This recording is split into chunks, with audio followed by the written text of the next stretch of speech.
इस कार्यक्रम के पुण्यार्जक हैं श्री 1008 चंद्रप्रभ दिगंबर जैन मंदिर समिति एवं सकल दिगंबर जैन समाज पृथ्वीपुर जिला निवाड़ी मध्य प्रदेश। अध्यक्ष विमलेश कुमार बुखारिया, महामंत्री पुरुषोत्तम जैन, कोषाध्यक्ष महेंद्र कुमार जैन, सह कोषाध्यक्ष केसी जैन, पूर्व अध्यापक। श्री 1008 मज्जिनेन्द्र पंच कल्याणक प्रबंध कार्यकारिणी समिति संरक्षक प्रकाश चंद बुखारिया, चौधरी प्रसन्न कुमार जैन, प्रेमचंद जैन, पूर्व साडा अध्यक्ष, अजित कुमार बुखारिया अध्यक्ष, कमलेश कुमार जैन कल्लू उपाध्यक्ष, मनोज कुमार जैन, पदम बुखारिया, रविंद्र कुमार जैन बल्ली, आनंद मोदी अंतु, अखिलेश भैया जी, सुधीर जैन महावीर बोरबेल, महामंत्री विशाल जैन ओलिया, मंत्री प्रसन्न कुमार जी जैन लड़वारी, मुकेश कुमार जैन दुमदुमा वाले, बबलू भारती जी, दीपेश जैन मडिया, रविंद्र जैन टहरका वाले।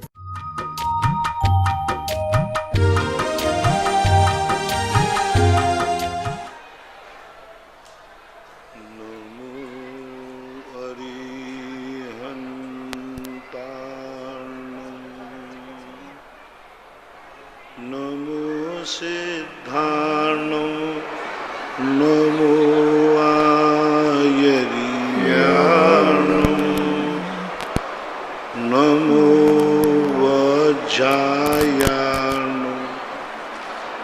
नमो लोये सर्वसाहूर्णम।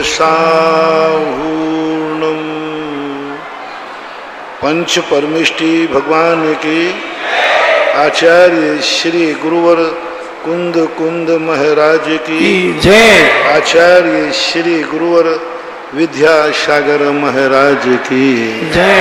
परम पूजनीय निर्यापक श्रमण मुनि श्री सुधा सागर जी महाराज की।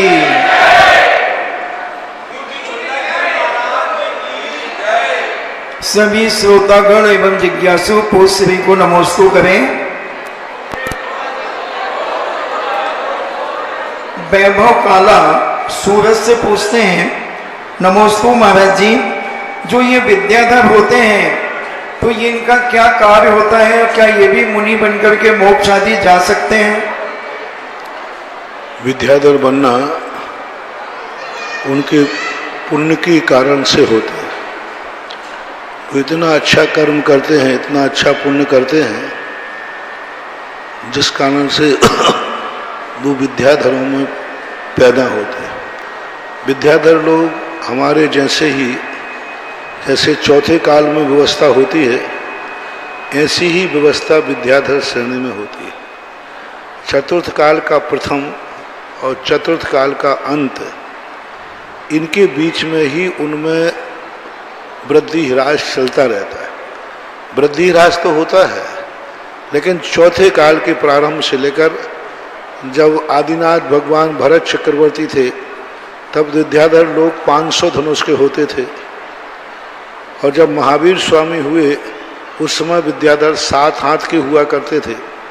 लेकिन चौथे काल से नीचे नहीं आएंगे और वो बराबर मुनि बन करके मोक्ष जाते हैं। विद्याधरों में तीर्थंकरों की स्थिति का नहीं उल्लेख मिलता है, लेकिन मोक्ष जाने का उल्लेख मिलता है। Yashwant Singh retired GST officer Lalitpur से पूछते हैं, तीर्थ चक्रवर्ती परम पूज्य गुरुदेव के पावन चरणों में नमोस्तु।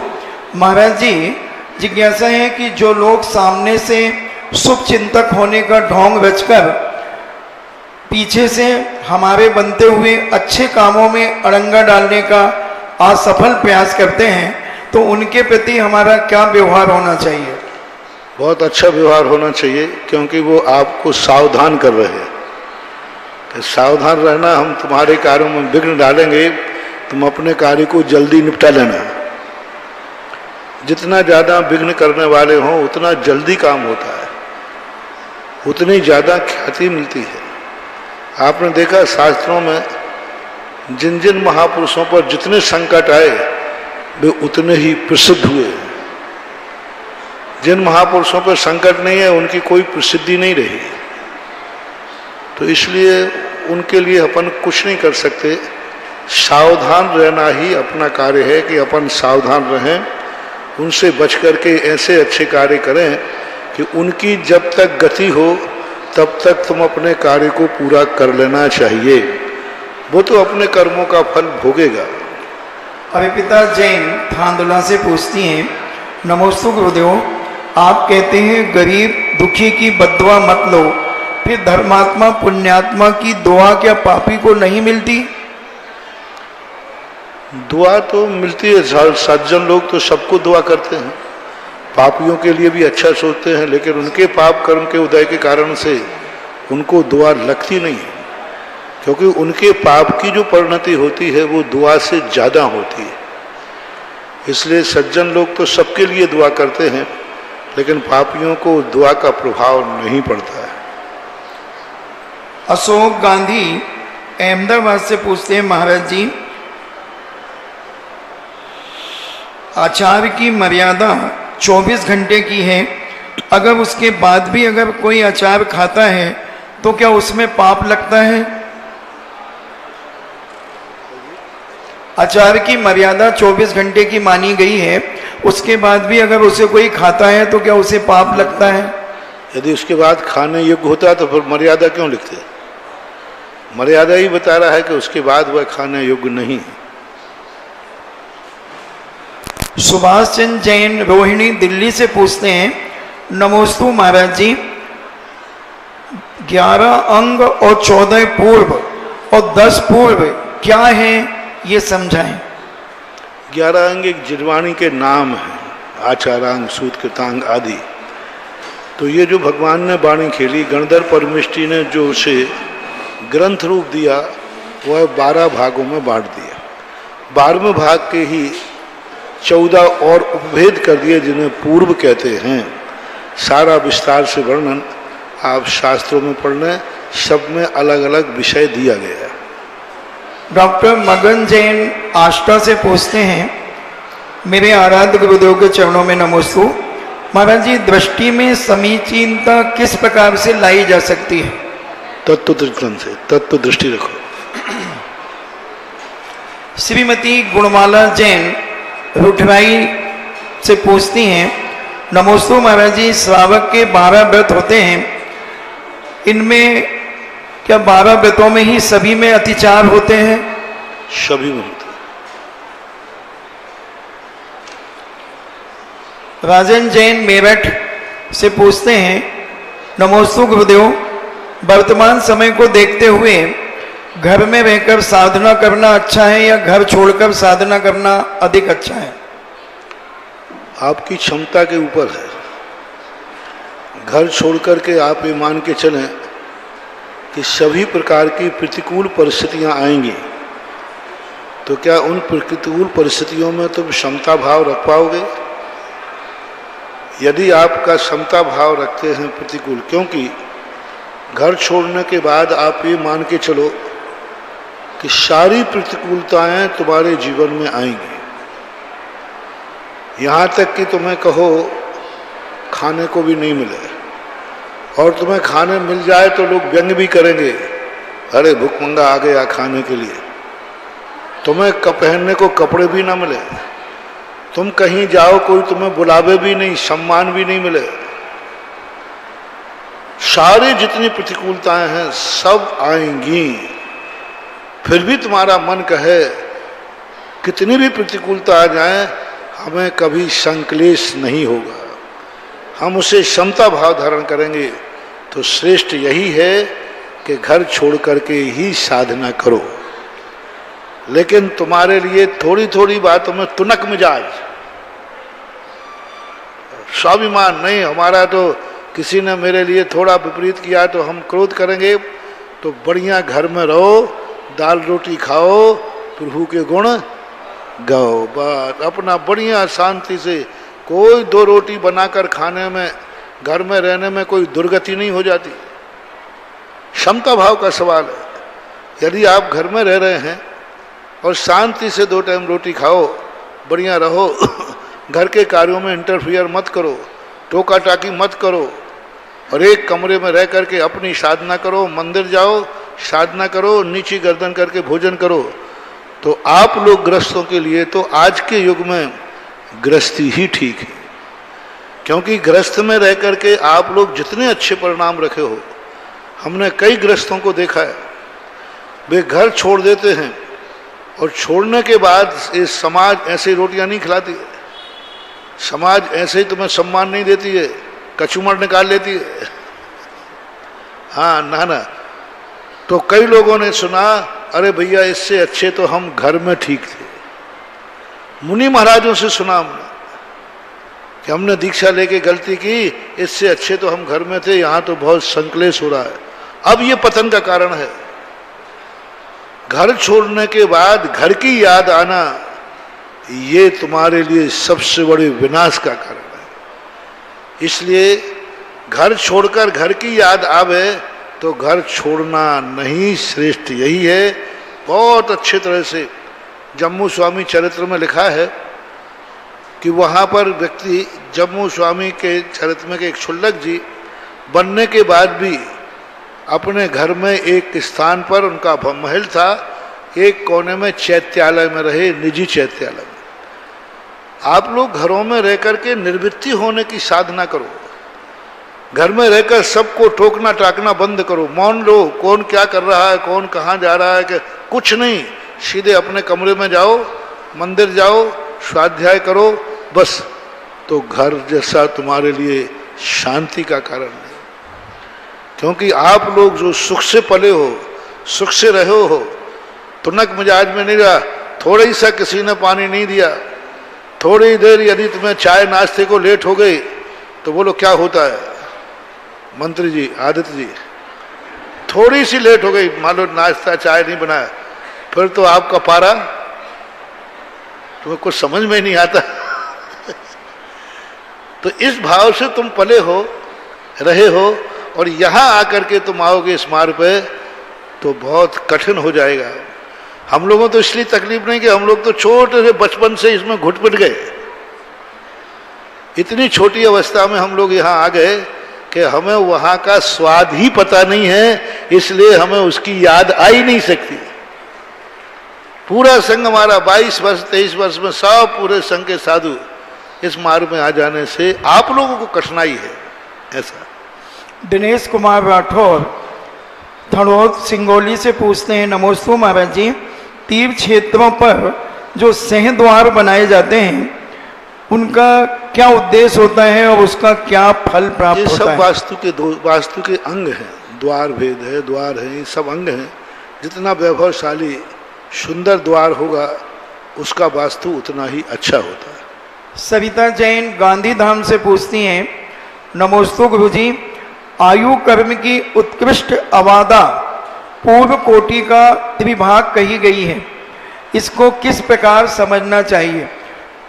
आयु कर्म की उत्कृष्ट अवादा पूर्व कोटि का त्रिभाग कही गई है।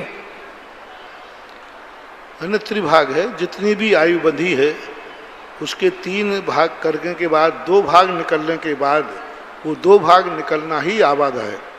लेकिन अब वो जब पता चले, जब हमें पूर्ण आयु का पता हो, और दूसरी बात पूर्ण आयु का पता भी चल जाए लेकिन अकाल में जो मौत हो जाएगी वो त्रिभाग का इंतजार नहीं करता। मान लीजिए कोई 100 साल की उम्र लेके आया तो 3 भाग उसके कर दिए अपन ने। 60 साल की उम्र लेके आया, 20-20 साल के 3 भाग कर दिए। 40 साल तक उसका आयु बंद नहीं हुआ, लेकिन 40 साल के पहले एक्सीडेंट हो गया तो आयु बंद तुरंत भी हो जाएगा। इसलिए कर्म भूमि के जीवों को त्रिभाग से कोई ज़्यादा फर्क नहीं पड़ सकता, क्योंकि उनकी अकाल में कभी भी मृत्यु हो सकती है। अनूप सीमा जैन टीकमगढ़ से पूछती हैं, महाराज जी के चरणों में तिबार नमोस्तु। महाराज जी, किसी मनुष्य की मृत्यु के उपरांत उस मनुष्य के नाम से जिनालय में, तीर्थ क्षेत्रों में अगर जो दान दिया जाता है तो उसका पुण्यबंध उस मरे हुए व्यक्ति को मिलता है या परिवार वालों को? मरे हुए को नहीं मिलेगा। यदि वो कह करके गया है कि मेरे धन में से इस प्रकार का कार्य करा देना, तो उसको बंद हो चुका वहाँ। लेकिन कह के नहीं गया तो आप करा रहे हैं तो उसको तो बंद नहीं होगा। लेकिन आपकी नैतिकता है कि जिसने आपके जीवन में इतना उपकार किया, वसीयत दी, उसके नाम से यदि आप कुछ कराते हैं तो लोक व्यवहार में अच्छा ही माना जाता है। सीए पवन चंद जैन मालवीय नगर जयपुर से पूछते हैं, मेरे इष्ट गुरुदेव के चरणों में बारंबार नमोस्तु। महाराज जी, निंदा, परनिंदा, आलोचना और समालोचना, इनका क्या तात्पर्य है? परनिंदा में व्यक्ति हमेशा दूसरे को नीचा दिखाना चाहता है, अपने को ऊंचा दिखाना चाहता है। आलोचना में व्यक्ति नीचा नहीं दिखाना चाहता, लेकिन उसको आलोचना करने का उसकी आदत हो जाती है। और समालोचना तो ये कहलाती है उसको सुधारने का भाव आता है। ऐसा अर्पिता जैन थांदला से पूछती हैं, नमोस्तु गुरुदेव, जब किसी तंत्र विद्या या देवता के द्वारा किसी जीव को मारा जाता है तो उस जीव की क्या गति होती है? कैसे? किसी तंत्र विद्या के माध्यम से या किसी देवता के माध्यम से किसी जीव को अगर मार दिया जाए तो उसकी क्या गति होती है? तो तंत्र मंत्र विद्या से किसी के प्राण नहीं लिए जा सकते, उसको परेशान किया जा सकता है, लेकिन उसके परिणामों के ऊपर आधारित है। परिणामों के ऊपर आधारित है वो कहाँ जाए। चिलाती पुत्र के व्यंतरणी ने आकर के मरते समय उसकी आंखें निकाल दी। उस दशा में भी उसने समाधि पर करके और जाकर के स्वर्ग को प्राप्त हुआ। तो चाहे देव हो कोई भी हो, गत्यागति हमारे परिणामों के ऊपर आश्रित है, ना कि सामने वाले। जगत कल्याणी तीर्थ प्रदाता परम पूज्य गुरुदेव श्री सुधा सागर जी महाराज के पावन चरणों में चिन्माणी चैनल, आदिनाथ चैनल एवं सुधा कलश चैनल के लाखों दर्शकों की ओर से बारंबार नमोस्तु नमोस्तु नमोस्तु। छुल्लक जी के पावन चरणों में इच्छामी इच्छामी इच्छामी। आज के हमारे प्रथम जो जिज्ञासु हैं वो भारत सरकार के पूर्व केंद्रीय ग्रामीण विकास राज्य मंत्री श्री प्रदीप जैन आदित्य, उसके बाद तैयार रहेंगी श्रीमती सुधा सराफ। मेरा जिज्ञासुओं से विनम्रता पूर्वक आग्रह है कि सीधे सीधे समाधान के प्रश्न ही पूछें, उसकी भूमिका ना बनाएं। पूज्य गुरुदेव के चरणों में नमोस्तु। पूज्य छुल्लक महाराज जी के चरणों में इच्छामी। पूज्य गुरुदेव झांसी बुंदेलखंड की हृदय स्थली है। यहाँ पर मेडिकल कॉलेज करगवा जी के ठीक सामने स्थित है। वहाँ के प्राचार्य डॉक्टर MS सेंगर अनेक बार हमसे कह चुके हैं कि वहाँ पर world class intensive care unit के 20 बेड का लोकार्पण आपके चरणों से होना है। उनका ये मानना है कि आपके मंगल चरण से वहाँ पर जो बरगणाएं निर्मित होंगी उससे लोगों को वो मिलेगी। और अनेक बार कह चुके हैं, तो वो ये चाहते हैं किसी भी दिन आपके श्री चरण महारानी लक्ष्मीबाई मेडिकल कॉलेज में पहुंचे। ठीक है, उनका जो मैनेजमेंट है, उनके प्राचार्य आदि जो मैनेजमेंट है, वह मैनेजमेंट कमेटी एक बार आकर के प्रार्थना कर ले, फिर उसके बाद अनुकूल समय देख करके निर्धारित कर लेंगे। एक बार उनकी जो मैनेजमेंट कमेटी है वो औपचारिकता अपनी, हाँ प्राचार्य हैं वहाँ के, तो प्राचार्य आपसे हाँ आकर के फिर अपन कोई तारीख तय कर लेंगे। बेटा ठीक है, नमस्ते। श्रीमती सुधा सराफ के बाद तैयार रहेंगे सामाजिक कार्यकर्ता श्री दिनेश जैन।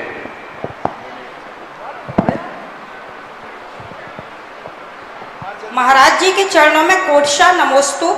छुल्लक जी के चरणों में इच्छामी इच्छामी। महाराज जी, मेरी जिज्ञासा है, क्षयोपम सम्यक दर्शन का उत्कृष्ट काल 66 सागर बताया गया है। कृपया समझाइए कि यह किस अपेक्षा से है तथा कितने भवों में पूरा होता है। 66 सागर जो काल बताया है मनुष्य और देवों की अपेक्षा बताया है। कोई व्यक्ति ने 8 वर्ष अंतर मुहूर्त में यहाँ सम्यक दर्शन प्राप्त कर लिया, पूरे जीवन काल तक सम्यक दृष्टि रहा और जाकर 16वें स्वर्ग में 22 सागर की आयु में उत्पन्न हुआ, पुनः मरण करके 22 सागर की आयु में उत्पन्न हुआ। और यदि सीधा 22 सागर में कहा तो 22 22 22 22 66 हो जाएंगे, अपने आप 66 सागर हो जाएगा। 2-3 प्रकार से घटाया, 16वें स्वर्ग में गया, फिर 13 सागर में गया, फिर 2 सागर में गया। ऐसा स्वर्ग का और मनुष्य का भवों में ये 66 सागर पूरे करेगा। नरक नहीं जाएगा, त्रियंश नहीं जाएगा, मनुष्य बनेगा, देव बनेगा, देव से सम्यक दर्शन लेके आएगा, यहाँ से सम्यक दर्शन लेके जाएगा। ऐसा क्रम बनता रहता है। ऐसे जीव पंचम काल में उत्पन्न नहीं होंगे, क्योंकि पंचम काल में मिथ्यात्व के साथ ही जन्म होता है। कहीं से भी जीव आएगा पंचम काल में, चाहे देव से आए चाहे नरक से आए, मिथ्या दर्शन के साथ ही जन्म लेता है। इसलिए 66 सागर का जो काल बनता है यह चौथे काल में घटित होता है, अन्य कालों में नहीं। भव कितने ले सकता है, कितने बार जन्म? भाव 3 भाव में भी पूरे कर सकता है, 4 भाव में पूरे कर सकता है, 6 भाव में भी पूरे कर सकता है। नमोस्तु महाराज जी, नमोस्तु। दिनेश जैन बक्सा वालों की बात तैयार रहेंगी। श्रीमती जूली जैन तालबेहट। नमस्ते महाराज। महाराज श्री, आज हमारे जैन समाज के भाई बहन धर्म के प्रति इतने निष्ठावान क्यों नहीं हैं, जबकि अन्य धर्म के लोग अपने धर्म के प्रति समर्पित होते हैं, जैसे सिख, मुस्लिम, ईसाई धर्म के मानने वाले लोग। दूसरा महाराज श्री, हमारे समाज के लोग परंपराओं का निर्वहन करते ही नहीं है। अब जैसे पहले लोग राजा के मंदिर, राजा के दरबार में या मंदिर जी में जब जाते थे तो सर पर ढक कर जाते थे, लेकिन आजकल ऐसा नहीं है। ऐसा क्यों महाराज श्री, मार्गदर्शन करें। पहली बात है कि जहाँ सांसारिक महत्वाकांक्षाएं पूरी होती हैं, जहाँ पर नियम पालन करने में ज़्यादा कठिनाई नहीं होती है, उसको सब मान लेते हैं। जैन दर्शन की आचार संहिता इतनी कठिन है और इतनी बीतरागी है, निर्मोही है कि संसार की हर व्यवस्था को दूर करती है। इसलिए लोग इसको उनके यहाँ जाए, व्यक्ति मांसाहार करना है तो मांसाहार भी करे। आप देखना, धर्म के प्रति कट्टरता सबसे ज़्यादा उनमें होती है जो मांसाहारी होते हैं। उनके यहाँ मांसाहार, अंडा, मछली सब खाते हैं। रात्रि भोजन त्याग कराना नहीं, कोई भी भक्ष वक्ष का कोई विचार नहीं, है ना। जिंदगी में कुछ भी हमें कंट्रोल नहीं करना, ना कोई वहाँ कट्टरता के लिए कोई भी भक्ष वक्ष का विचार, सब खाओ, सब पियो, सब करो, तो भी वहाँ पर छूट हो जाती है। तो इसलिए उनमें कट्टरता बढ़ जाती है। यहाँ पर धर्म की मानते ही यदि व्यक्ति वहाँ देखो मंदिर गया, जो तो जिन के नाम आपने लिए वहाँ गए, वहाँ कोई नहीं पूछता कि तो मांसाहार का त्याग है कि नहीं, शराब का त्याग है कि नहीं, अभक्ष का त्याग है कि नहीं। यहाँ 2-4 दिन मंदिर आए और वो बाजार में यदि वो कुछ भी करते पाया गया, अरे भैया देखो ये भगत जी। तो हमारी जो आचार संहिता है वो इतनी कठोर है और इतनी अच्छी है कि उस आचार संहिता के सामने हर व्यक्ति पल्ला झाड़ देता है कि अब रहने दो। 50% लोग मेरे पास ही नहीं आते, तो मुझे मानते तो हैं, बस एक लिए कि महाराज के पास गए और महाराज ने गुटखा त्याग करा दिया। तो अब वो जो उनके यहाँ कोई त्याग कराने वाला है नहीं, तो वे तो खा के ही चले जाते। और बाबा जी को ले तो बाबा जी आप खाओ, तो गुटखा तो बाबा जी कहते मुझे भी ला, तू भी खा। तो वो ये सबसे बड़ा कारण बनता है, ऐसा माना।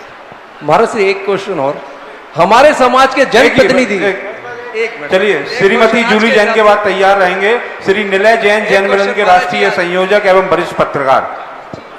महाराज जी, इच्छामी छुल्लक जी, महाराज जी अपने पुण्य को गाढ़ा कैसे करें? और महाराज जी, श्री कृष्ण और नेमिनाथ भगवान में बड़ा कौन था महाराज जी? अपने पुण्य को गाढ़ा कैसे करें और नेमिनाथ में और श्री कृष्ण में बड़ा कौन था? उम्र में बड़े तो श्री कृष्ण थे, लेकिन शक्ति में बड़े नेमिनाथ थे, क्योंकि श्री कृष्ण का जन्म नेमिनाथ भगवान के बहुत पहले हो चुका था और नेमिनाथ का जन्म बाद में हुआ। पुण्य को बढ़ाने के लिए अच्छे परिणाम करो, अच्छे परिणाम करो, यही है। नमोस्तु महाराज, इच्छामी छुल्लक जी। आचार्य श्री के चरणों में नमोस्तु नमन।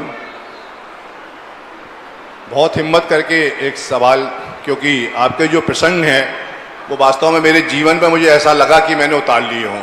कल आपने एक माता जी का उदाहरण दिया था कि उसने एक दिन में एक पृष्ठ पढ़ा।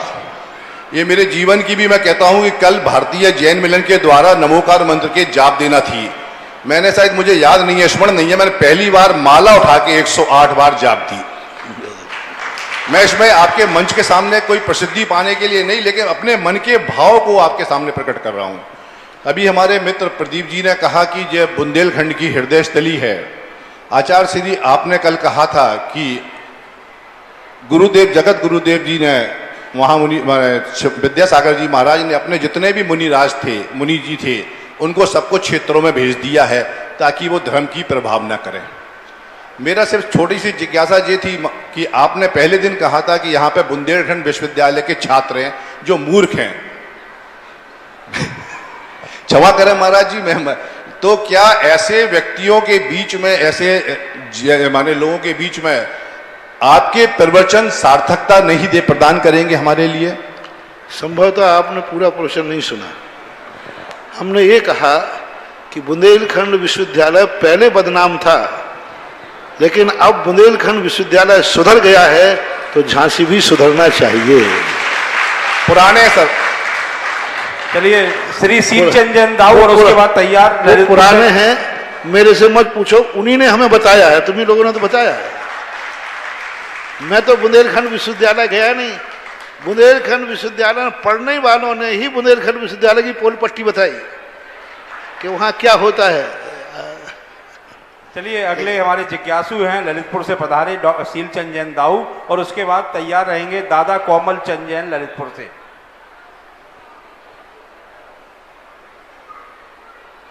वहीं से जिज्ञासा करें आप, वहीं खड़े रहें।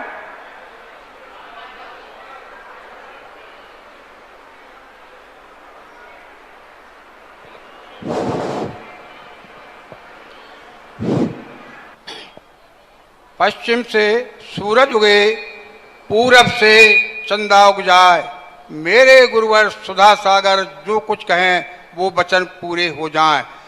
जगत पूज निर्यापक मुनि पुंगव तीर्थ चक्रवर्ती मुनि पुंगव श्री सुधा सागर महाराज को कोटि कोटि सा नमोस्तु। गुरुवर, हमारी जिज्ञासा का पूरी समाज की जिज्ञासा है कि हम लोग, एक समस्या तो चल रही थी कि अजैनों में शादी होती है, लेकिन दूसरी समस्या इतनी जटिल है कि अभी 15 दिन में 3 तलाकें हुई, जिनकी शादी शुद्ध जैन में हुई, शुद्ध घरों में हुई, फिर भी किसी को 3 महीना, किसी को 6 महीना, किसी को साल। हे गुरुवर, ये समस्या कैसे हल हो? इसको भी हमने, और गुरुवर एक और बात है, इसमें हम लोगों को पंच बन के जाना पड़ता है, लेकिन हम जाना भी नहीं चाहते, पंचायत भी नहीं करने जाते, लेकिन मजबूरी में करना पड़ती। तो हे गुरुवर, क्या हम लोगों को इसमें भी कोई दोष लगेगा? हम उनकी पूरी बात सुनते हैं गुरुवर, और उन्हीं के आधार पर जो कुछ वो कहते हैं उस पर हम लोग निर्णय लेते हैं। तो हे गुरुवर, आप इसको समाधान करें। आपकी बात को पूरे देश के लोग मानते हैं, इस समस्या को समाधान करें। क्या ऐसे केस जो हो रहे हैं समाज में, वो भी शुद्ध जैन के, ऐसे नहीं कोई इधर उधर के नहीं है। हे गुरुवर, इसको समाधान करें आप ही। क्या हो रहा है आज? महत्वाकांक्षाएं हो गई। आज व्यक्ति योग्यता और अयोग्यता को नहीं पहचान रहा है। लोग अपने किसी कारण से अपने आप को छुपा करके, कैसे करके, अपना बच्चा योग्य नहीं है फिर भी अयोग्यता को होकर के योग्यता को छुपा, उसकी योग्यता है ही नहीं, उसकी अयोग्यता को छुपा करके लोभ में झूठ आदि बोल करके विवाह कर लेते हैं। जब बच्ची घर आती है तो उसको पता चलता है कि मामला ऐसा है तो तलाक हो जाता है। कई बार बच्चियों की हम बीमारियां छुपा लेते हैं, उनके दोष छुपा लेते हैं, एन के एन प्रकार से शादी कर दो, और बाद में जब उनको पता चलता है तो तलाक हो जाती है। कोई ना कोई कारण ढूंढो। 1 महीने 15 दिन में तलाक हुई, ये कहना साधारण नहीं है। कहीं ना कहीं से बेईमानी हुई है, किसी ना किसी ने कुछ छुपाया है, जो बच्चे और बच्ची को बाद में जाकर के पता चला है। कौन व्यक्ति है जो शादी से गाएगा? बदमाशी के कारण नहीं होता, कोई ना कोई ऐसी स्थिति है जो दोनों में से किसी एक के पास ऐसी कमी है जो उसको शादी के बाद पता चली है। तो इस प्रकार की स्थितियों में हमें पहले से ही खुलासा करना चाहिए कि भाई मेरे बच्चे बच्ची में ये दोष है, ये दोष है। इस दोष के संबंध में आप सर्टिफाई हो या स्वीकार कर तो ठीक है, नहीं हो तो नहीं करना चाहिए। दूसरी बात, ऐसी कार्यों में अब तुम्हारे लिए तो मालूम नहीं है, तुम्हें तो समाज की भी शादी है तो जाना ही पड़ेगा। अब बाद में ऐसे निर्णय हो जाते हैं तो वो होते रहते हैं। ये एक्सीडेंट केस हैं, इन एक्सीडेंटल केसों से हम कोई मार्ग नहीं बना सकते। तात्कालिक निर्णय लेना चाहिए कि हमें उस समय क्या करना है। अब दादा कोमल चंद जी के बाद तैयार रहेंगी ओशिका पंकज जैन ललितपुर। परम पूज्य मुनि सुदासागर जी महाराज के चरणों में बारंबार कोटसा नमस्तु। हे भगवान, मेरी कोई जिज्ञासा नहीं है, मैं तो सिर्फ आपसे आशीर्वाद लेने के लिए आया हूँ। कृपया मुझे आशीर्वाद, मेरे परिवार को आशीर्वाद। नमोस्तु भगवान, नमोस्तु भगवान, नमोस्तु। ओशका पंकज जैन के बाद तैयार रहेंगे दक्ष जैन तालवेहट। गुरुवर के चरणों में बारंबार नमोस्तु। हे गुरुवर, मेरी जो आज जिज्ञासा है वो समस्त युवा पीढ़ी की ओर से है। अगर मैं अपने करियर पे फोकस करती हूँ तो मैं अपने माता पिता पर ध्यान नहीं दे पाऊंगी, और यदि मैं अपने माता पिता का ध्यान देती हूँ तो मुझे लगता है कि मेरे करियर को हानि पहुँचेगी। तो कृपया गुरुवर, आप इसका मध्य मार्ग बताइए। ऐसा हो ही नहीं सकता कि माता पिता की तरफ ध्यान दो, कैरियर पे हो। माता पिता कभी भार बन ही नहीं सकते, क्योंकि उनके और आपके कैरियर जो है माता पिता की सेवा में भी बाधक नहीं बन सकता। आपके पास सहेलियों के साथ घूमने को समय है, आप 2-2 घंटे 1-1 घंटे मोबाइल पर गेम्स देखने का समय है। जब आप क्रिकेट चलता है तो आपको देखने का समय है। उन समय में आपका कैरियर खराब नहीं होता। आप खुद सोचें कि कितने घंटे आप लोग, बच्चियां जो हैं, कितने घंटे मोबाइल में वो देखते हैं जो तुम्हारे कैरियर से कोई संबंध नहीं रखता, गेम्स आदि। कितनी देर आप लोग सहेलियों के साथ घूम करके समय बर्बाद करते हैं, वो कैरियर को प्रभावित करता है। माँ बाप की सेवा या आपका कैरियर कभी भी पारिवारिक व्यवस्थाओं में कभी भी बाधक हो ही नहीं सकता। इनमें से समय काटिए कि हम जितना मोबाइल के समय हम अपने मोबाइल से जहाँ के समाचार आएंगे उतना ही सुनेंगे, या अपने पढ़ाई के संबंधी हम मोबाइल प्रयोग करेंगे, अन्य कोई चीज़ मोबाइल में नहीं देखेंगे। उतना समय भी यदि माँ बाप की सेवा में दे दो तो माँ बाप की सेवा अपने आप व्यवस्थित हो जाएगी। मात्र मोबाइल का टाइम, जितना आज का बच्चा बच्ची मोबाइल में टाइम दे रहा है, इतना टाइम यदि परिवार को दे दे, उतने वो टाइम को कट करके जितना टाइम आप लोग घूमने में, मौज मस्ती में जितने में देते हैं, आप लोगों को खुद मालूम है उतने में हो जाएगा। यह एडजस्ट कीजिए, इसको समस्या मत मानिए, इसको व्यवस्था मानिए। दक्ष जैन के बाद तैयार रहेंगे महक सराफ मेहरौनी। महाराज जी नमोस्तु। महाराज जी, महाराज जी मेरी जिज्ञासा है कि नमोकार मंत्र की महिमा क्या है। नमोकार मंत्र की महिमा इतनी है, संसार की जितनी महिमा है वे उसमें से एक बढ़ा देना उतनी महिमा है। नमोस्तु महाराज जी। महक सराफ के बाद तैयार रहेंगे मनीष कासलीवाल केकड़ी।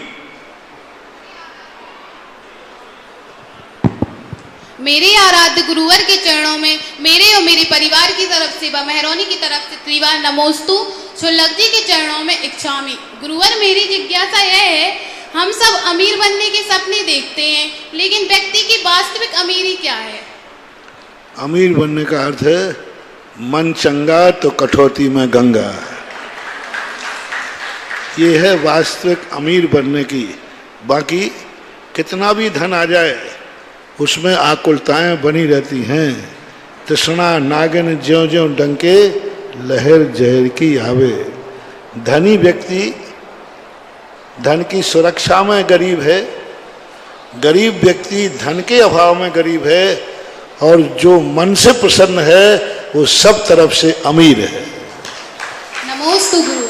मनीष कासलीवाल के बाद तैयार रहेंगे आचार्य विद्यासागर पाठशाला परवार तालवेहट से, लेकिन एक ही प्रश्न पूछेंगे पूरे संयुक्त रूप से पाठशाला के बच्चे।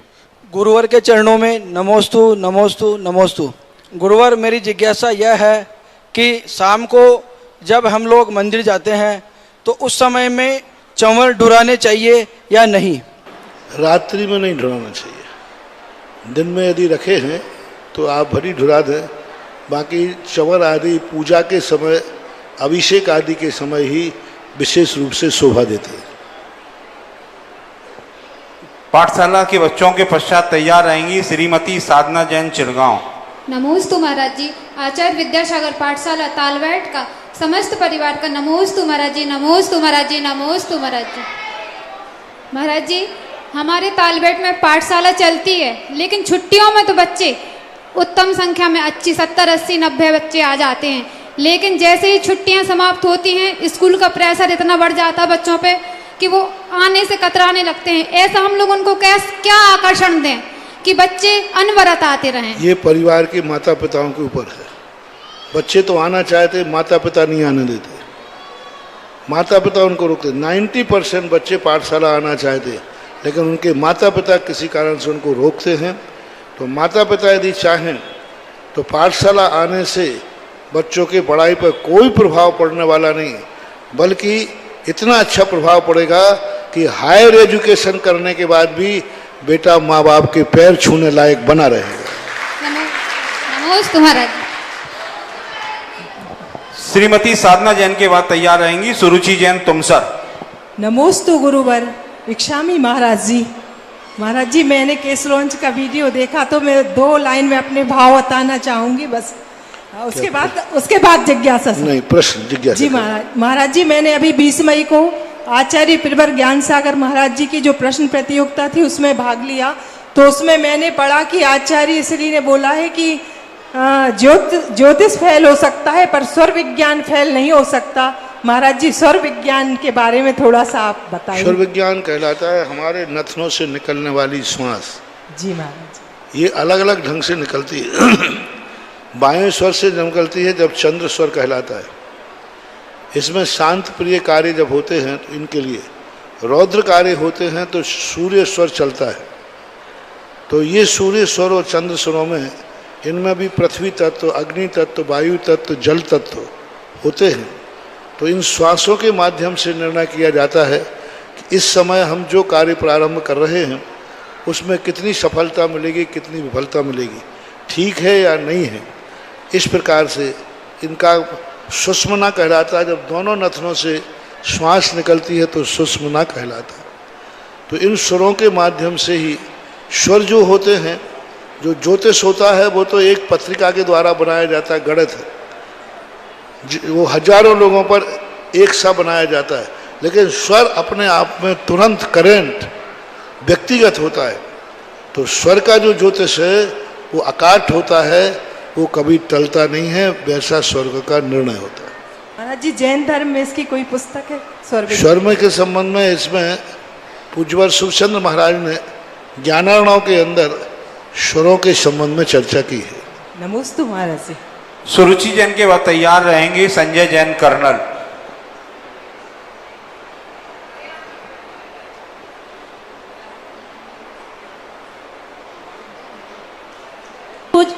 जगत पूज्य गुरुदेव निर्यापक श्रवण मुनि श्री मुगम श्री सुधा सागर जी महाराज को सट नमोस्तु नमोस्तु नमोस्तु। श्री गंभीर सागर जी महाराज जी को नमोस्तु नमोस्तु। इक्षामी इक्षामी इक्षामी। हे स्वामी, मेरी जिज्ञासा है कि जब कभी मंदिर में समूहशरण की स्थापना की जाती है तो वहाँ पर चौमुखी प्रतिमाओं की स्थापना की जाती है, तो वो प्रतिमाएं एक ही तीर्थंकर की होनी चाहिए या फिर अलग अलग तीर्थंकरों की होनी चाहिए? समूहशरण में होना तो एक ही तीर्थंकर की ही चाहिए वस्तुतः, लेकिन फिर भी श्रद्धा के वशीभूत होकर कीर्ति स्तंभों में, मान स्तंभ में और कीर्ति स्तंभ में अंतर है। मान स्तंभ में तो एक ही भगवान की मूर्ति होती है, लेकिन कीर्तिम स्तंभ आदि जो बनाते हैं इनमें अलग अलग भगवान की भी स्थापना की जा सकती है, कोई बाधा नहीं। धन्यवाद गुरुदेव, धन्यवाद। संजय जैन कर्नल के बाद तैयार रहेंगी अंतिम जैन झांसी। नमोस्तु गुरुवर। नमो इच्छामी छुल्लक जी। गुरुवर, संस्कृति और संस्कार से जुड़े हुए प्रश्न के बारे में जानना चाहता हूँ कि अभी कुछ ही दिन पहले मथुरा के एक मंदिर ने मर्यादित वस्त्रों में आने की सूचना अपने मंदिरों पर लगाई है। इस संदर्भ में मैं देख रहा हूँ, छुल्लक जी को एक दशक पूर्व मैंने देखा था कानपुर से झांसी आते समय, वो इसको लेकर चिंतित थे और बिना चुन्नी की साड़ी में जो बिना चुन्नी के सूट में जो महिलाएं थीं उनको सख्त संदेश उन्होंने दिया था। वो उनकी यही तलखी मैंने अभी निवाड़ी से झांसी के ब्याह के दौरान भी देखी, जो सुखद अनुभूति देने वाली थी। गुरुवर, हमारे मंदिरों में बिना सर ढके महिलाओं की संख्या में निरंतर वृद्धि हो रही है। गुरुवर इस संदर्भ में मार्गदर्शन करें।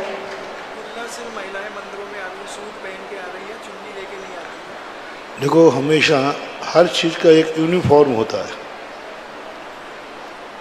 और सभी लोगों को अपने यूनिफॉर्म में आना चाहिए। कायदा से मंदिरों में पूज्यवर जिनसेन स्वामी ने महापुराण में मंदिर में धोती और दुपट्टा के साथ प्रवेश करने की आज्ञा दी है पुरुषों के लिए।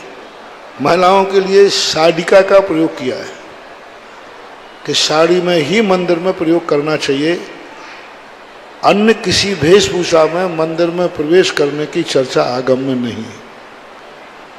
तो यदि ये व्यवस्थाएं मंदिर में बनती हैं तो बहुत अच्छा है, बनना ही चाहिए। लेकिन अब आजकल सब स्वतंत्रता की चीज़ें हैं, कौन किसको टोके, क्योंकि कमेटी वाले जब ही किसी को टूट सकते हैं जब वो अपनी बेटी पे कंट्रोल कर सके। कमेटी वाले जब ही वेशभूषा पे टोक सकते हैं जब वे अपनी पत्नी पे कंट्रोल करें। पत्नी खुद उनके साथ सलवार कुर्ती पहन करके कार्यक्रम में जा रही है, अब वो क्या अध्यक्ष दूसरे को कुछ कह पाएगा? तो अपने घर से ये शुरुआत होना चाहिए। जो घर के मुखिया हैं, घर के पंच हैं, जो समाज के सेवक हैं, उनके घरों में नियम बनना चाहिए कि हमारे घर से कोई भी व्यक्ति मंदिर जाएगा तो इस वेशभूषा में जाएगा, मर्यादित होकर जाएगा। तो बनाए जा सकते हैं नियम, लेकिन पहले स्वयं को सुधरना पड़ेगा, स्वयं के घर को सुधारना पड़ेगा, बाद में जाकर के हम किसी को सुधार सकते हो। आप लोग कहते हो कि मेरी पत्नी पर कोई आंख उठा के नहीं देखे, हम आंख निकाल देंगे। पत्नी खुद वो भेष लेकर निकली है कि सारा शहर हमारी तरफ देखे। अब क्या बात है, पत्नी खुद वो वेशभूषा में निकली है, वो कपड़े पहन के निकली है जिससे बाजार के हर व्यक्ति की आंख मेरी तरफ उठना चाहिए। पत्नी की इच्छा है कि पूरा बाजार मुझे देखे, और श्रीमान कहते कोई आंख उठा के देगा तो आंख निकाल लूंगा। अब बोलो, श्रीमान जी का ये गुस्सा जायज है कि नाजायज है? नाजायज है। पहले तो अपन के लिए सबसे पहले घरों को, जो अच्छे घर हैं, समाज के घर हैं, नेताओं के घर, प्रतिष्ठित घर हैं, उन घरों से ये नियम बनाए जाएं। तो पंचायत कमेटी पहले अपने परिवार का नियम बना ले, फिर वो नियम लागू करेंगे तो मुझे विश्वास है 80-90% लोग उसको फॉलो कर लेंगे।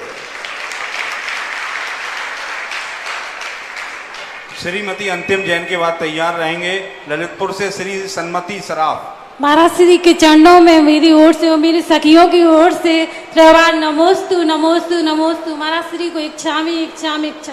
महाराज श्री हमारे इनका 1 साल से स्वास्थ्य सही नहीं था, जब आपके चरण छुए तो इतने अच्छे हो गए कि शाम को हमें अस्पताल ले जाना था उनके लिए, लेकिन आपकी आगवानी में चले और आपके चरण जब से उन्हें छुए तो इतने अच्छे हो गए कि जिज्ञासा। माँ श्री, मेरा प्रश्न है कि हम दूसरों के चौके में आहार देते हैं तो हमें उसका क्या पुण्य मिलता है? जिस ढंग से अभी दादागिरी चल रही है इसमें तो कोई पुण्य नहीं लग रहा है।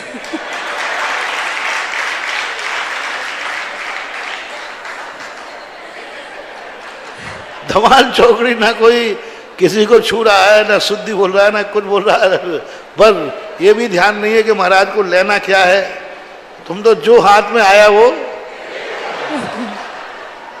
मैं तो ये कहता हूँ हमेशा, जहाँ नहीं देने वाले हों, अपने घर का चौका है तो दो।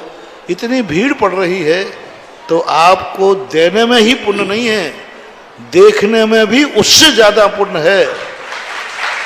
जो भीड़ में धक्का मुक्की करके विवेकहीनता से शुद्धि बोले बना दे रहा है, उससे ज्यादा वो व्यक्ति को पुण्य है जो बाहर खड़े हाथ जोड़ के कह रहा है महाराज का आहार निरंतराय हो। वो जब देने वाले हों, वो बात अलग है कि जब देने वाले नहीं हो तो फिर हाथ मत जोड़ लेना, नहीं तो फिर तुमने हाथ, महाराज जी कहते हाथ जोड़ने में ज्यादा पुण्य है। अपन को चौका नहीं लगाना, क्योंकि चौका में हार देने में पुण्य कम है, हाथ जोड़ने में। तो सब लोग मंदिर के बाहर खड़े हो जाना, कोई चौका मत लगाना। हे भगवान, महाराज के हाथ ठीक हो। कहाँ हो? नहीं, भीड़ जिस ढंग से पढ़ रहे हैं इसमें देखना चाहिए कि आप कितनी शुद्धि रख पा रहे हैं, आप साधु के आहार का कितना ध्यान रख पा रहे हैं, आपकी भीड़ से साधु को कितनी आकुलता होती है, कितनी गर्मी पड़ रही है। एक बार 24 घंटे में आहार लेते हैं और उसके बाद आपकी जो भीड़ होती है, हम लोग तो उपसर मान के सहन करते हैं। हम लोग छोड़ो, हम लोग तो जितनी परेशानी आएंगी उतना ही हम लोग अपने आप को खुश मानते। हम तो ये भी चाहते हैं कि प्रतिदिन आहार होवे ही नहीं, अंतराय आवे। हमारा भाव तो यही रहता है कि आहार जितना कम होवे ही नहीं तो अच्छा है। ये तो मेरा सोच है, लेकिन आप लोगों का सोच होना चाहिए कि महाराज का जितना अच्छा आहार हो उतना ही अच्छा। तो आप लोगों को इस भीड़ में से बहुत हाथ जोड़ के दूर से देखो, आराम से, बराबर पुण्य लगेगा। ऐसा करना चाहिए। नमस्ते महाराज। गुरुदेव, श्री सन्मति सराफ जी का दिगंबर जैन पंचायत समिति स्वागत करना चाहती है। श्री सन्मति सराफ लॉयंस क्लब उत्तर प्रदेश के जो 22 डिस्ट्रिक्ट गवर्नर हैं और 26 वर्ष में पहली बार कोई व्यक्ति इस पद पर जैन समाज से आया है। झांसी दिगंबर जैन पंचायत समिति उनका हार्दिक अभिनंदन करती है। गुरुदेव, उनके सम्मान के लिए मैं आमंत्रित करूंगा पूर्व केंद्रीय ग्रामीण विकास राज्य मंत्री श्री प्रदीप जैन आदित्य, पंचायत के कोषाध्यक्ष श्री जितेंद्र चौधरी, हमारे वरिष्ठ कर्मचारी नेता हमारे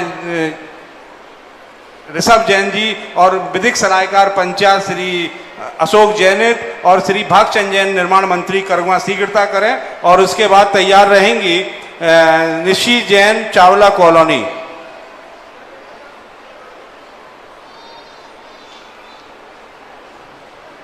सन्मति सराफ जी अपना प्रश्न, अपनी जिज्ञासा गुरुदेव के समक्ष प्रस्तुत करेंगे शीघ्रता से। उसके बाद तैयार रहेंगी निशी जैन चावला कॉलोनी।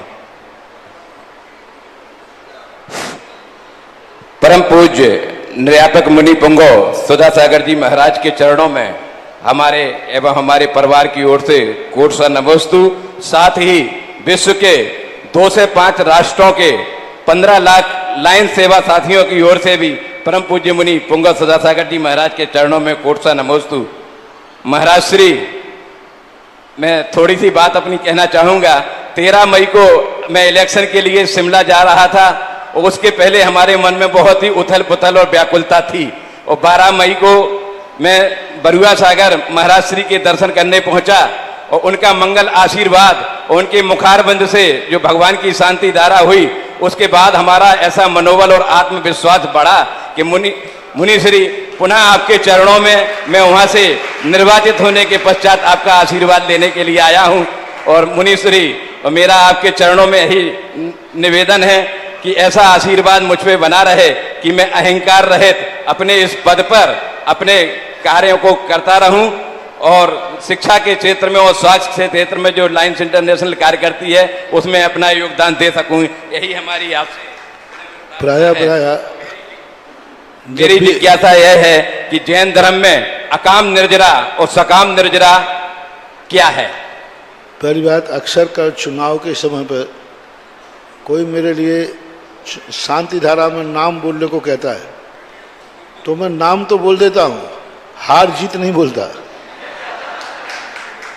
लेकिन उस दिन पता नहीं क्या हुआ कि नाम बोलते समय मैं बोल गया चुनाव विजय निमित्तार्थम अनायास।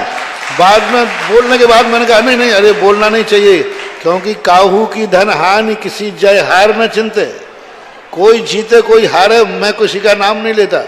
लेकिन उस दिन अनायास इनके सीत में नाम निकल गया तो आज वो फल मिल गया। कभी कभी पुण्य से ऐसा होता है, बाबा जी ले लो। बुद्धिपूर्वक नहीं, अबुद्धिपूर्वक निकला था। काम निर्जा और सकाम निर्जा कहलाती है। अकाम निर्जरा वो कहलाती है जो मजबूरी में कर्म के अधीन होकर सहन करना पड़ा। किसी ने कमरे में बंद कर दिया, भोजन पानी बंद कर दिया, तब 24 घंटे भोजन नहीं मिला तो कर्मों की निर्जरा तो हुई। और एक व्यक्ति ने 24 घंटे का उपवास कर लिया अनंत चौदस का, दोनों भूखे रहे। एक मजबूरी में रहा तो वो अकाम निर्जरा कहलाएगी और एक ने धर्म मान के किया वो सकाम निर्जरा कहलाएगी। ये दोनों में अंतर समझना चाहिए।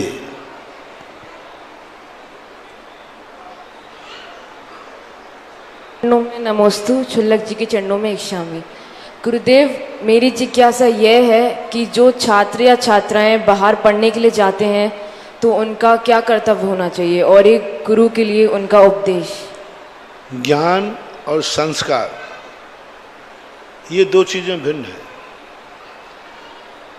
उन्हीं कन्याओं को, उन्हीं बच्चों को पढ़ने का अधिकार है, हायर एजुकेशन, जो यश नियम लेके जाएं कि संस्कार और संस्कृति जो हमारे कुल की है उसको हम नष्ट नहीं होने देंगे। महात्मा गांधी जब इंग्लैंड पढ़ने के लिए, बैरिस्ट्री पढ़ने के लिए जाने लगे तो माँ ने मना किया। तो गांधी जी ने कहा, माँ आप मुझे ज्ञानी नहीं बनाना चाहती हो क्या? मैं अच्छा बैरिस्टर बनूं, अच्छा वकील बनूं, इसमें आपके लिए क्यों मना कर रहे हो? बोले मुझे डर है जहां तुम पढ़ने जा रहे हो वहां तुम पढ़ तो लोगे लेकिन संस्कार और संस्कृति को खो दोगे। तो ज्ञान से बहुत बड़ा है संस्कार संस्कृति। एक और ज्ञान मिल रहा है, एक और संस्कार संस्कृति बच रही है, तो हम ज्ञान को छोड़ देंगे, संस्कार संस्कृति को बचा लेंगे। क्योंकि ज्ञान से हमारे जीवन का कल्याण नहीं, संस्कारों से। तो आपको क्या डर है ऐसा? हमें डर है कि तुम इंग्लैंड जाओगे तो शराब और मांसाहार का प्रयोग करोगे, क्योंकि उस देश में शराब और मांसाहार के बिना कोई रहता ही नहीं। एक तो ठंडे देश हैं और वहाँ पर मांसाहार को दोष है। ये दो दुर्गुण सबसे ज़्यादा हैं जो हमारे वंश में, हमारे कुल में कभी नहीं हुए। महात्मा गांधी ने माँ के पैर छूते हुए कहा कि लो माँ, मैं मांस, सुरा और सुंदरी से, इन तीनों कार्यों से कभी इंग्लैंड की हवा नहीं लगने देंगे, ये हम वायदा करते हैं आपसे। जैसे उन्होंने पैर छूकर माँ की सौगंध की, माँ ने दोनों हाथ से आशीर्वाद दिया, अब दुनिया में जाओ, कहीं से ज्ञान लेके आओ, अब कोई डर की बात नहीं। आजकल के माता पिता हम बच्चों को जब घर से बाहर भेजते हैं उनकी रूह कांपती है कि पता नहीं ये बच्चा बच्ची जिस ढंग से हम भेज रहे हैं वो वैसा ही लौट के आएगा कि नहीं आएगा। यदि आप माँ बाप को विश्वास दिलाते हैं और संकल्प करके जाते हैं कि हम माँ बाप की भावनाओं के प्रतिकूल नहीं जाएंगे, कुल के आचरण विरुद्ध हम नहीं जाएंगे, हम शादी अपनी जाति के अलावा किसी से नहीं करेंगे, चाहे कुंवारे रह जाएंगे, यदि ये कुछ नियम लेकर के जाएं तो फिर कहीं भी कुछ भी पढ़ने की छूट है। ज्ञान बुरा नहीं होता है, लेकिन वो ज्ञान बहुत घातक होता है जो संस्कार और संस्कृति को नाश कर दे। वो सोना किस काम का जिसमें नाक कान चले जाए। ऐसा। नमस्ते गुरुदेव। क्रांति सरोज जैन, ईश्वर वारा, उसके बाद तैयार रहेंगे दर्श जैन तालवहट।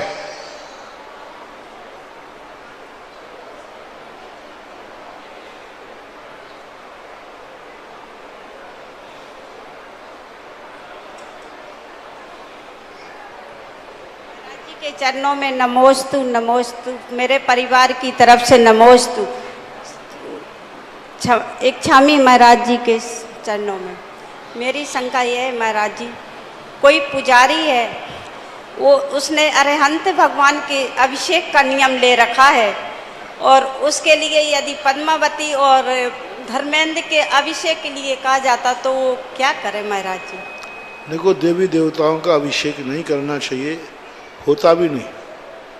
वो तो आप लोगों जैसे ग्रस्त जैसे ग्रस्त हैं, जिनेंद्र भगवान का ही अभिषेक करना चाहिए, अन्य का नहीं।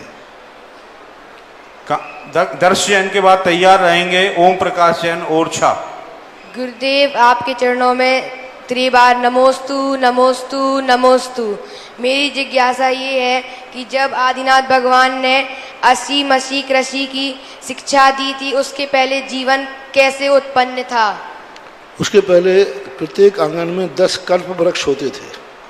कल्प वृक्षों के नीचे जाते ही वो इच्छा करते थे और कल्प वृक्षों से आजीविका की सामग्री आ जाती, भोजन भी, वस्त्र भी, सब आ जाते थे। भोग भूमि के समय धीरे धीरे कर्म भूमि चालू हुई, वे कल्प वृक्षों ने अपना फल देना बंद कर दिया और विलय को प्राप्त हो गए। तो फिर असी मसी किसी का उपदेश देना पड़ा। ओम प्रकाश जैन के बाद महाराज जी। ओम प्रकाश जैन के बाद तैयार रहेंगे साक्षी जैन गुदरी।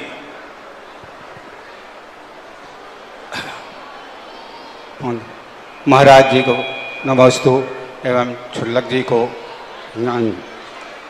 मैं श्री महाराज जी एक प्रश्न पूछ रहा हूँ कि अपन कोई बात सोचते हैं और वो पूरी नहीं होती है, धार्मिक भावना की बात रहती है, वो पूरी नहीं होती है, तो अपना मन विचलित हो जाता है और उसमें हमारा मन नहीं लगता कि ऐसा नहीं हो पा रहा है, उसके लिए क्या करें महाराज जी?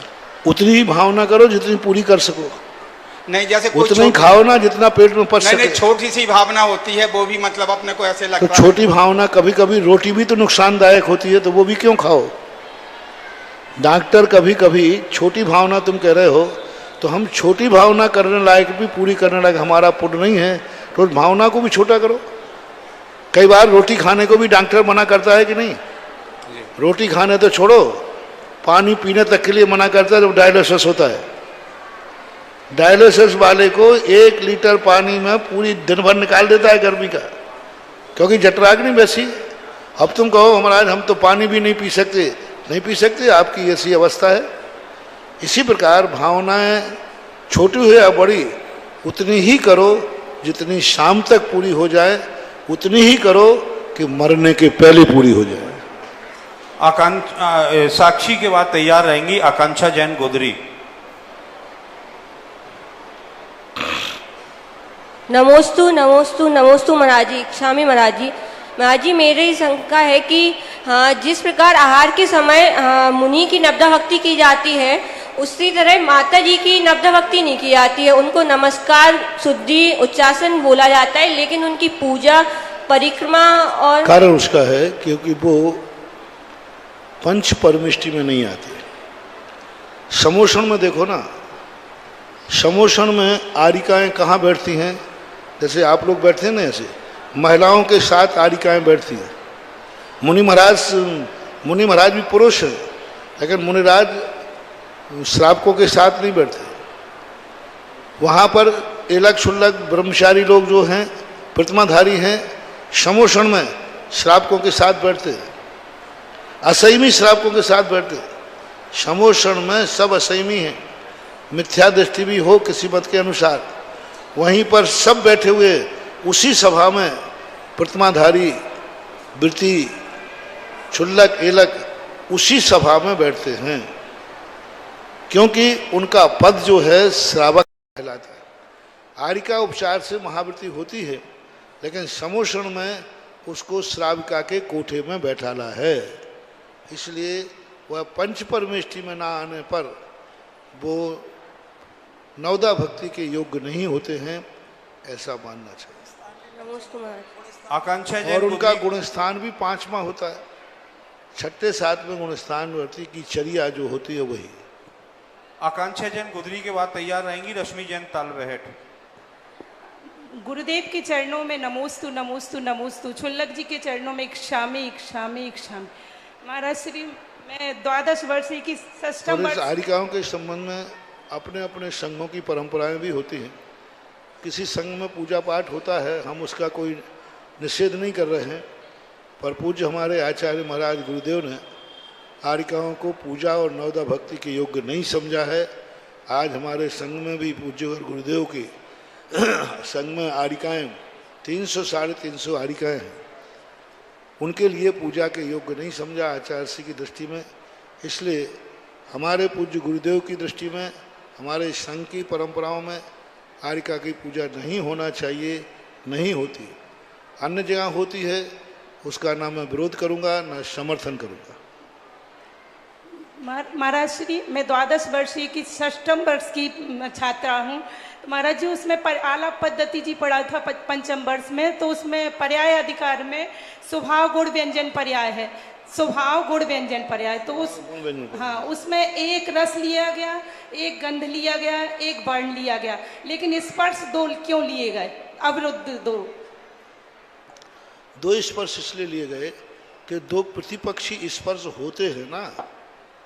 स्पर्श जो होते हैं 2, कोई भी 2, जैसे शीत उष्ण में से कोई एक हो जाएगा, और हल्का भारी में से कोई एक हो जाएगा। तो ऐसे प्रतिपक्षी को छोड़ करके दो स्पर्श लेकर के, क्योंकि वो सदा बने रहते हैं। व्यंजन पर्याय जो गुण व्यंजन पर्याय है उनमें सदा बनी रहने वाली पर्याय जो निरंतर बनी रहे, तो उन्होंने कोई भी दो गुण स्पर्श के निरंतर पुद्गल में बने रहते हैं इस अपेक्षा से।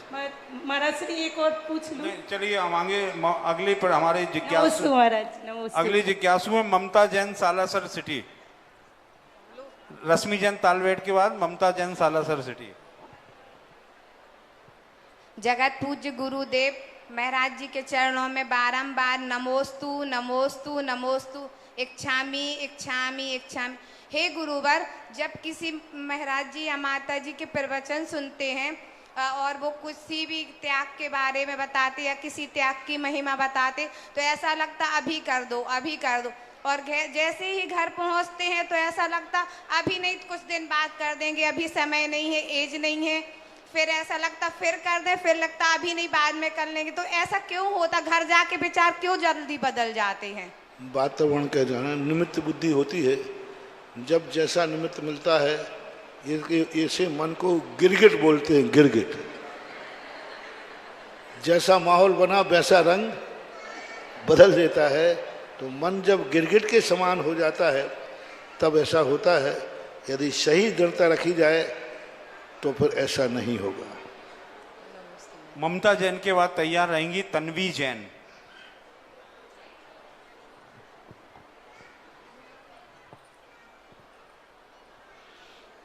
जगत पूज्य मुनि श्री चरणों में नमोस्तु नमोस्तु नमोस्तु भगवान। और छुल्लक जी के चरणों में इच्छामी इच्छामी इच्छामी। गुरुवार मेरा प्रश्न है, भाग्य के दरवाजे पर सर पीटने से बेहतर है कर्मों का तूफान करने से सारे रास्ते खुल जाते हैं। परिस्थितियां लेकिन जब विपरीत होती हैं तो क्या स्वभाव और जिज्ञासा कीजिए, क्या करना चाहते हैं? जिज्ञासा बताइए, आपकी जिज्ञासा क्या है? भाग्य और कर्म में क्या अंतर है? निमित्त और नैमित्तिक कैसे? भाग्य कोई चीज नहीं होती है। अतीत का किया हुआ कर्म वर्तमान का भाग्य बन जाता है। जैसे एफडी बना के रख दी, तो आज जो हमने कमाई की थी एफडी बना दी, 8 साल बाद जब निकालोगे तो वह भाग्य बन जाता है। वस्तुतः मुख्यता कर्म की होना चाहिए। नमस्ते। तन्वी जैन के बाद तैयार रहेंगी वर्षा जैन सीपरी बाजार। इसके बाद नमोस्तु महर्षि, मेरी जिज्ञासा है कि महापुरुष और सलाका पुरुष में क्या अंतर होता है? शलाका पुरुष वो कहलाते हैं जो क्रम नियत होता है और वो क्रम से एक विधिवत होते हैं, वो उतने होते ही हैं। महापुरुष होवे भी नहीं भी होवे, लेकिन सलाका पुरुष का अर्थ होता है एक काल में उतने सलाका होते ही हैं। जैसे 63 हैं तो चौथे काल में 63 संख्या पूरी होगी होगी, एक कम नहीं एक ज़्यादा नहीं। भली एक व्यक्ति 2-2 पदों पर बैठ जाए, लेकिन वो पद उतने होते हैं। सलाका का अर्थ होता है क्रमबद्ध नियम से होते हैं, उनको शलाका बोलते हैं। महापुरुष जो महान कार्य जिनसे होता है उनको महापुरुष बोलते हैं। नमस्ते महर्षि। चलिए अंतिम जिज्ञासु शीघ्रता से अपना जिज्ञासा समाधान करें। नमोस्तु नमोस्तु महाराज जी और छेलक जी को इच्छामी इच्छामी इच्छामी। मेरा सवाल है कि क्या बेटियों को माता पिता के पैर चरण स्पर्श करने उचित है या अनुचित है? किनको? बेटियों को माता पिता के चरण करना ही चाहिए। हमने कितने बार कह चुके। हमारे रीति रिवाज कहते हैं ना, बेटियां माता पिता के रीति रिवाज नहीं चलेगा, आगम चलेगा। किसी भी शास्त्र में ऐसा नहीं लिखा। माता पिताओं को अपने छोटी उम्र वालों के पैर नहीं छूना चाहिए, बेटियों को नहीं छुआना चाहिए, कुंवर साहबों को सासुओं से पैर नहीं छुआना चाहिए। वो माँ है। एक और तो सासू माँ को माँ कहते हैं, सासू माँ, और पैर छूने आए तो ऐसे 2 पैर कर देते हैं। जहां से तुमने सासू ने पैर छुए ना, वहीं से पैर गायब होंगे। जो अपने से अधिक गुणवान, अपने से अधिक पूज्यवानों से पैर छुआते हैं, ते होंति लुल्ल मुया। पूज्यवर कुंद कुंद स्वामी, वे लूले, लंगड़े, अंधे और बहरे होते। अब बोलो, बिटिया छोटी सी है, कुंवर साहब छोटे हैं, और माँ बाप कितने बड़े हैं, उनसे पैर छुआना ये रीति रिवाज बिल्कुल गलत है। ये मात्र बुंदेलखंड में ही है, राजस्थान में नहीं है।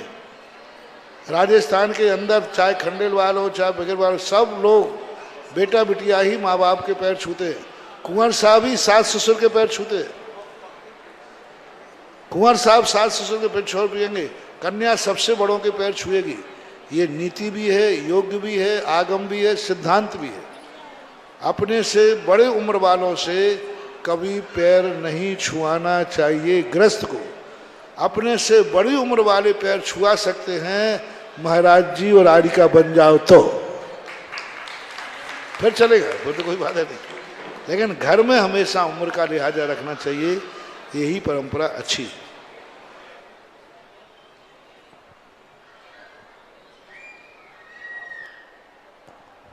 आप सभी को यह बताते हुए अपार हर्ष हो रहा है कि हम सबके पुण्योदय से परम पूज्य संत श्रोमणी आचार्य भगवान गुरुदेव श्री विद्यासागर जी महामुनिराज के परम प्रभावक जगत कल्याणी परम पूज्य निर्यापक स्वर्ण मुनि पुंगव श्री 108 सुधा सागर जी महाराज का ससंग मंगल प्रवेश आज करगवा जी प्रांगण 22 तारीख को करगवा जी प्रांगण पर हुआ है।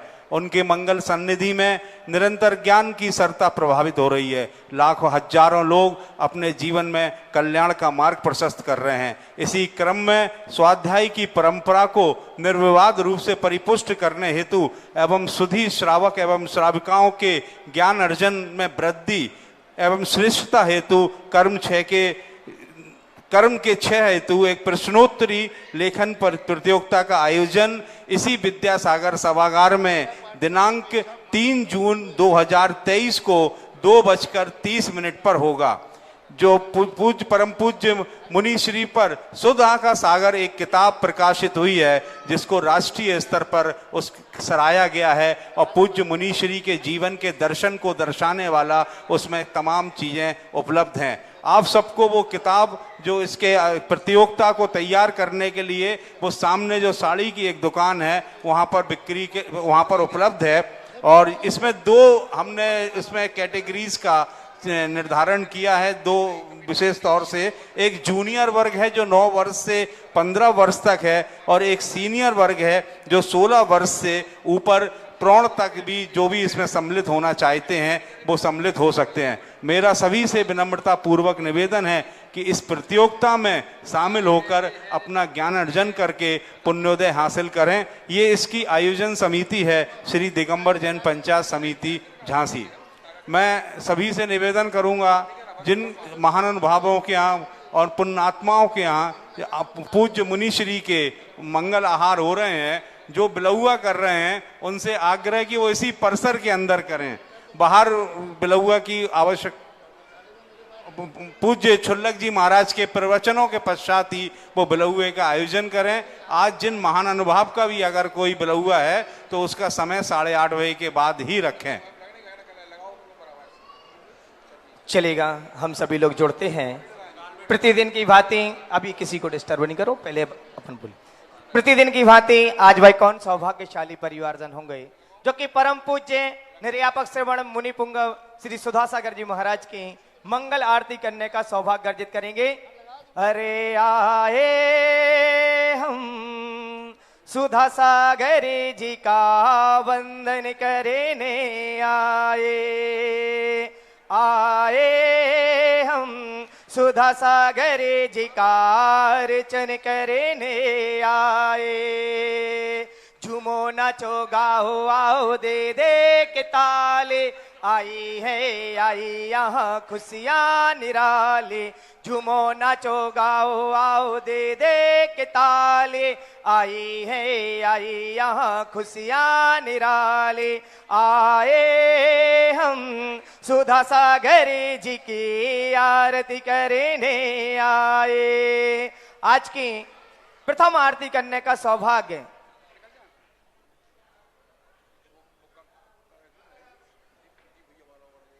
आज हम सभी लोग मंगल आरती करने का सौभाग्य अर्जित करेंगे। परम पूज्य निर्यापक श्रवण मुनि पुंगव श्री सुधा सागर जी महाराज की मंगल आरती करने का सौभाग्य जिनकी की भावना बन रही है। आज ऐसी उत्कृष्ट भावना भाना कि वह व्यक्ति अपने चलते हुए नीचे से कहाँ आएंगे, मंच पर आएंगे और यहाँ पर आकर मंगलमय आरती करने का सौभाग्य अर्जित करेंगे। शीघ्रता से अपनी भावना प्रेषित करेंगे। आज की प्रथम मंगलमय आरती करने का सौभाग्य। बोली कहां से प्रारंभ करें? चलिएगा, शीघ्रता करते हैं। 11,111 रुपए, 11,111 रुपए, 11,100। तालियां बजा दिया करो। देखो यहां बहुत अच्छा माहौल है, बैठते तो सभी हैं लेकिन अनुमोदना नहीं करते हैं। आपकी अनुमोदना होगी, सभी के भाव अपने आप उत्कृष्ट होंगे। आज की प्रथम आरती करने का सौभाग्य 11,111 रुपए, 11,111 रुपए 2, 11,111 रुपए। शीघ्रता करेंगे। जिनकी भी भावना बन रही है वह शीघ्रता से यहाँ ऊपर आएंगे, मंच पर परिवार के साथ में और आरती करते हुए इस क्रम में जुड़ेंगे।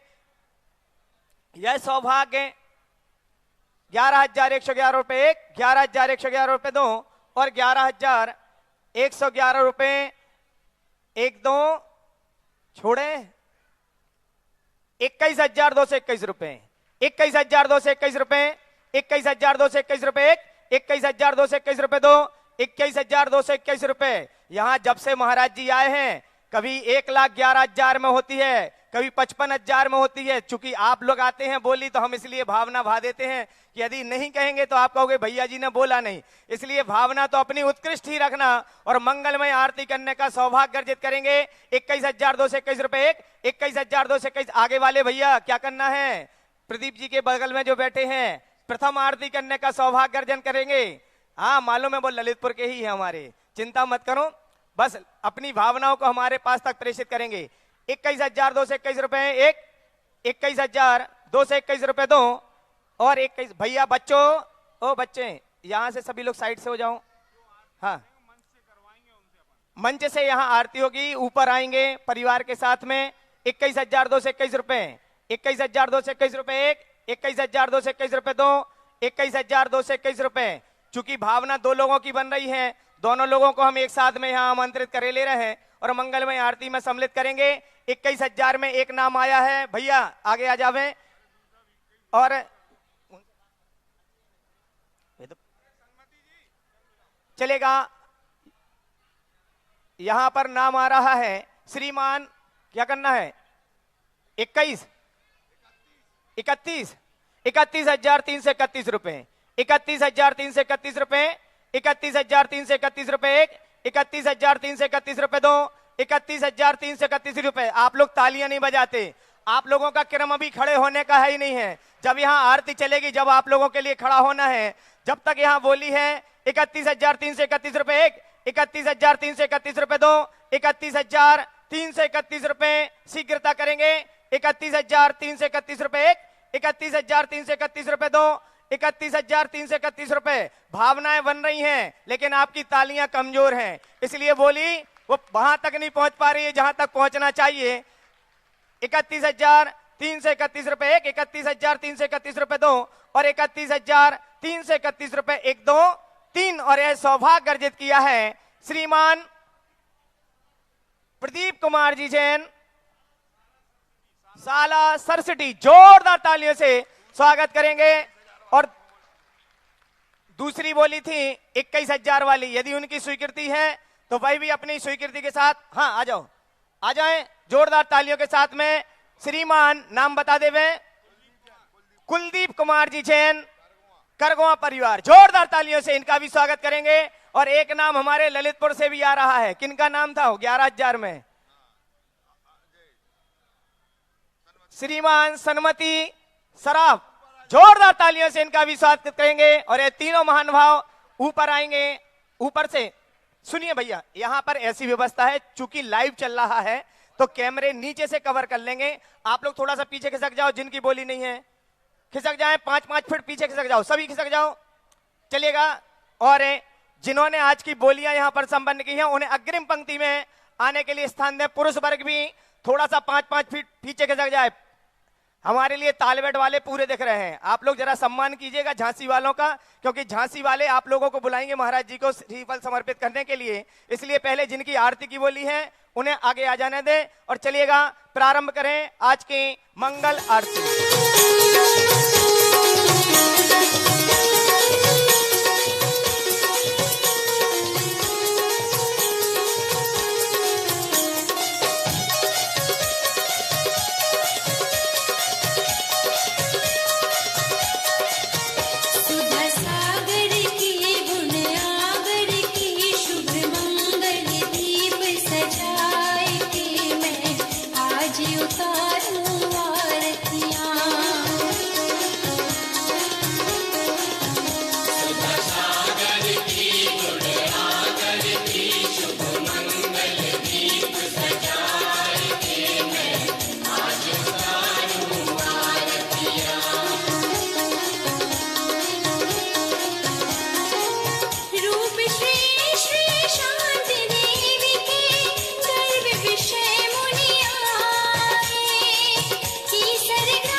जाएगा। ताल बैठ के जो भी